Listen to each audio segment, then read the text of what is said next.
মানে কি হাসাহাসি করার জন্য হাসবেন না না হাসলে কোনো কিছু নাই নাকি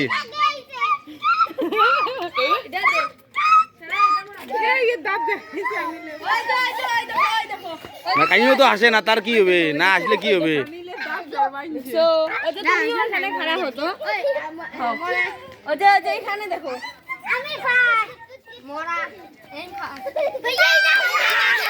কাই ফার্স্ট কাই এ আনিলে ফার্স্ট আছে এই দে ফার্স্ট হয়ে গেছিস না হাসি দে